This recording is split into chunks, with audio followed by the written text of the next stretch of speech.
Аршаншчына нараджала не толькі пісьменнікаў, палітыкаў і навукоўцаў. Уявіце сабе, у нас нарадзілася святая.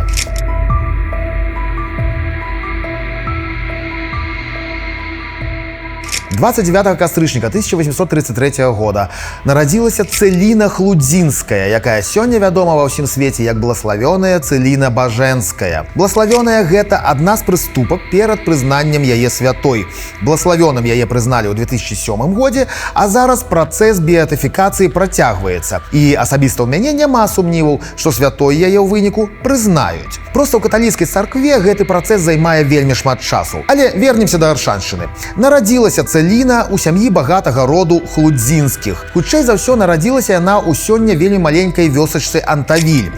Але ёсць верагоднасць, што само нараджэнне, сам факт нараджэння адбыўся ў Хорабрава. Проста бацька яе валодаў абедзвюма вёскамі, а ў той час маёнтак быў, паходу, ў Хорабрава. Для нас гэта не настолькі важна. Відавочна, што Цэліна бывала і ў Хорабрава, і ў Антавілі. А першыя свае гады Хлудзінская Бажэнская дакладна правяла ў Антавілі. Відавочна, што вас здзіўляе імя Цэліны. Да, вельмі рэдкае і для нашых, і для тых часоў. Але шляхта бывала так выпендрывалася рэдкімі імёнамі. Скажем, маці Цэліны звалі Петранелла.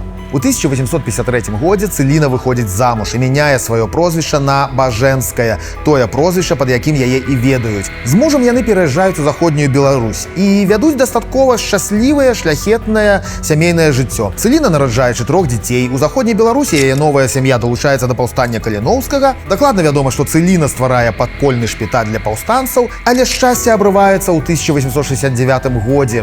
У мужа здараецца інсульт, ды і рэпрэсіі пасля паўстання не дадаюць аптымізму.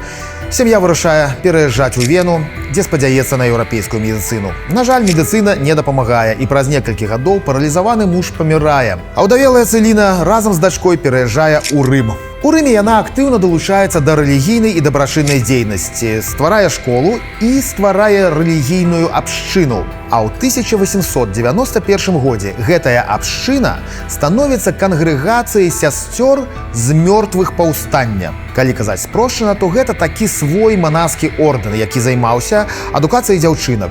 Рэдкая ў канцы 19 стагоддзя справа. Ордэн яшчэ пры жыцці Цэліны распаўсюдзіў сваю дзейнасць на Польшу, ЗША і Балгарыю. У Балгарыі, дарэчы, яна працуе з уніатамі. Цэліна памірае ў 1913 годзе ў Кракаве. Кіраваць манахінямі застаецца яе дачка Ядвіга і кіруе паспяхова. Ордэн працягвае расці. У сённяшнія часы сёстры з мёртвых паўстання прысутнічаюць і ў Беларусі. Іх манастыр ёсць у Новаполацку. Але манахіні як мінімум 2 разы ў год ездзяць у Оршу. У Антавілі яны арганізавалі пляцоўку для малітваў у гонар, канешне, нашай аршанскай блаславёнай і відавочна будучай святой.